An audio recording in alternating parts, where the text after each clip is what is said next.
What's going on, everybody? It's Cody. Welcome back to the channel. Here to bring you guys a breakdown for this two-game WNBA Wednesday night slate. 10K to first. Pretty good two-gamer here.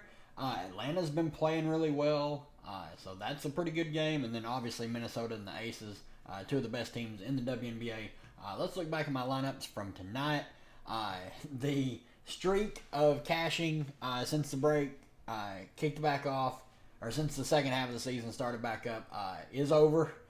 Sadly, I played two lines, neither cashed. Both of them were pretty much on the bubble.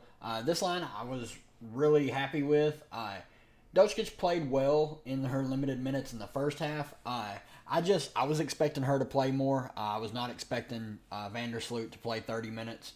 They hadn't shown any inclination that she was going to play more than 20 minutes. So without Sabrina Ionescu, I thought Doncic would get a little bit more run. Just kind of a misread on my part. And Sloot just absolutely smashed. So maybe she stayed out there because she was playing so well. But really happy for Sloot. Like no tilting or anything, like all the stuff she's been through. Really happy to see her have a good game. But overall, this lineup, I wouldn't change anything about it. Stewie absolutely smashed. Sat like the final 5 or 6 minutes.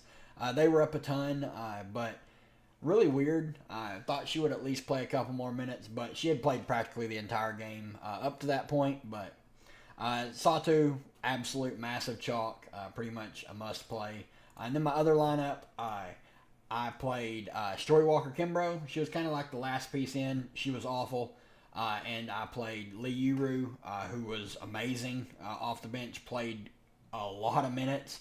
And then Enrique had a down game, but then as soon as Sabrina Ionescu was ruled out, I was locked in on Stewie and JJ together. Both of them went for pretty much 50 bombs, so not really too upset about that. But let's look at the odds for these two games, and then we'll get over there and break it down team by team. Phoenix at Atlanta. Phoenix is 2-point favorites, over under 164.5. Minnesota at Las Vegas. Las Vegas is 6-point favorites, over under 167. I kind of like Atlanta +2 at home. Atlanta's been playing well. The past two games, they've beaten. Who'd they beat at home in the first game back from the break? It was an impressive one. Seattle. They beat Seattle and Connecticut in the two games since the break. Those are two impressive wins. Anyway, let's start on the Phoenix side. Obviously, the main plays for this team are going to be the starters. Clea Copper, BG, Nat Cloud, DT, Sophie Cunningham. And then the one bench play that I will recommend is Mo Billings. She joined the team on a hardship contract while Rebecca Allen's out. They traded Sug Sutton, so she is not on the roster anymore. Natasha Mack is fine. She's going to play every minute that BG is not on the floor. If she was to get in foul trouble, she would get extended a little bit, but not a lot of interest at 5,700. I do want to mention that with Mo Billings on the team, Herbert Harrigan is completely out of the rotation, so do not play her. They're running just a super tight rotation with their starters playing a ton of minutes. Sophie Cunningham's playing mid-30s minutes. At 7,500, she had her best game of the season this last time out. Went for her first career double-double. She's not typically someone that's going to get a bunch of peripherals, but she can hit some threes. Perfectly fine playing her just on volume alone. DT, always upside in a player like her. She can absolutely shoot the lights out if her shot's falling. Nat Cloud, a lot of peripheral upside, needs to hit her shots to really reach her true ceiling. BG, obviously, just one of the most dominant players in the WNBA, can really get her scoring going and it just take off. 10.1K is about what I expected from her. Price-wise, I'm not crazy about it, but she's a perfectly fine tournament play. Clea Copper, fresh off a absolute turd game, 2 of 11 shooting, 31 minutes. Would expect those minutes to tick back up to the mid-30s, assuming that she's playing well again. I just think her legs were gone. It's 3 games in 4 days, and she played a lot during the Olympics. I think it just caught up to her. Not expecting that trend to continue. Atlanta's a great team for her to absolutely go crazy against. On the Atlanta side, this team, before the break, this was one of the most frustrating teams to target because their rotations were awful. They were playing a million different players. And coming back from the break, they are running an extremely tight rotation, and that rotation is only going to get tighter now that Cheyenne Parker is out for at least a few weeks, most likely the rest of the season. Ariel Powers is still out. They're barely playing Maya Caldwell. Haley Jones has fallen out of the rotation. Nia Coffey barely played, even though Cheyenne Parker got hurt almost immediately. Yeah, she didn't even register a full minute in the game. Nia Coffey still only played 9 minutes. Then you see Kubaj come in. She only played 3 minutes. And Ami here was a DNP. So really the only players are the 5 starters, and they're just playing massive minutes. Tina Charles, 36 minutes, practically the entire game. Jordan Canada, 34 minutes. Ryan Howard, 35 minutes. Alicia Gray, 36 minutes. Naz Hillman, 31 minutes. All these girls are playing well over 30 minutes, and some of them are even pushing for the entire game. All 5 are in play. This is a great matchup. My favorites would probably be Ryan Howard, Alicia Gray, and Canada, the 3 guards. I think they're going to have the best matchups, but Tina Charles can pull BG away from the basket. Don't mind her. Naz Hillman at 6,500. It is a perfectly fine play. She's going to get there on volume alone. She's a good defender, good rebounder. If she scores anything, she's easily going to pay that price tag off. And then the late game, this should be an absolute clash. Minnesota at the Aces. On the Minnesota side, fee 11.5K. One of the best players in the WNBA, arguably been the second best player in the league this season. 13 of 16 shooting last time out in 29 minutes, put up 44 fantasy points. Has 55 to 60 in her bag, can absolutely go nuts. Great at getting the peripheral stats, can get you some stocks. One of the best spin-ups on the slate. Alana Smith, do worry about potential foul trouble guarding Asia Wilson. Her minutes are really up and down. Obviously, this game against Washington was a massive blowout, and she got injured and missed a few minutes due to that. But her minutes have typically been the high 20s, low 30s, north of a fantasy point per minute player. So if she can stay out of foul trouble, don't mind her as a contrarian spin-up. But I usually try to target her when she's sub 9K. Kayla McBride, 8,500, perfectly fine tournament play. Courtney Williams, 8,300. More safe than Kayla McBride, if you want to say that. Her minutes aren't as secure, but she's more apt to get you the peripheral stats. And if her scoring's there, she can have a really good game. Bridget Carrollton, 7,700. Is fine as a tournament play. Not someone I'm really that interested in.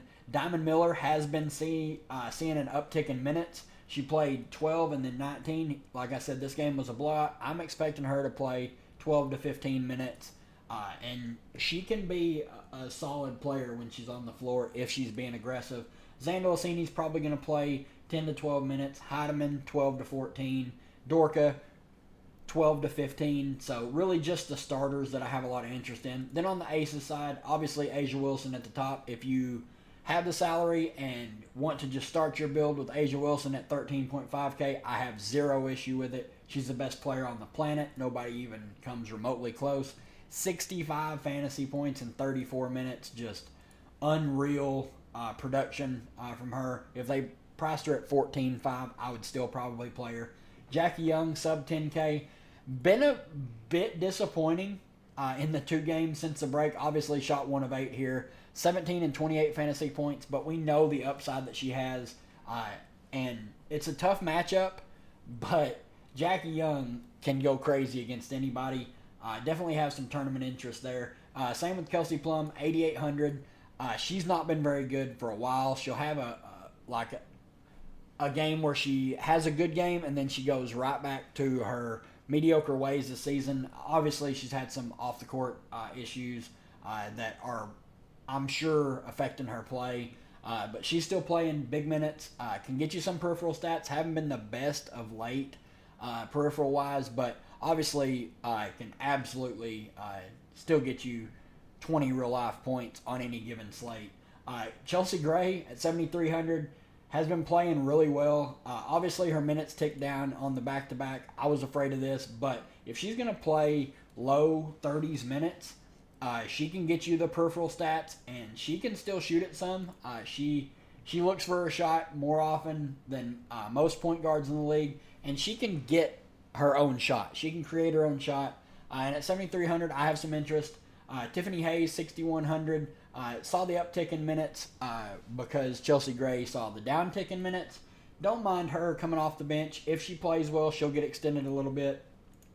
Alicia Clark should play 18 to 20 minutes off the bench. Not the best fantasy point per minute player.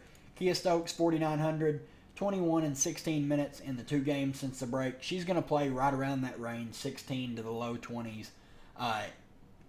It's fine. She just has no ceiling whatsoever, especially on offense. You need her to get some stocks and to grab a bunch of boards. But at 4,900, she can get there. Everyone else on this team, I'm just staying away from. Martin's just not going to get enough run. Gustafson should be playing more, but she's not. Colson will play sparingly every now and then, especially if they're like they give up a run or something. Becky will pull like 3 starters and put like Colson, Martin, and Gus in for like 2 minutes. So, and then Kirsten Bell is just not playing whatsoever. So definitely don't play her. But I do want to mention Underdog. It is the 4-person drafts for the 2-game slate, 3K to first. I don't have rankings posted yet, but I will have them in the Discord here probably within the hour. If you guys want to do some drafts over there, just hop in the Discord. They'll be in the Underdog channel. But if you do not play on Underdog and you want to create an account to do these drafts, we have just been absolutely smashing these drafts of late. Use code CREPASS, CREPASS, for a 100% deposit match up to $250. This is like my favorite thing to do. Pretty much almost every slate.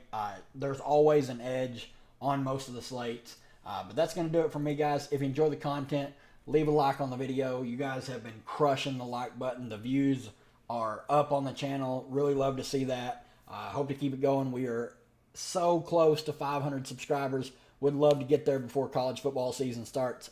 But good luck to everybody, and we'll see you in the stream tomorrow.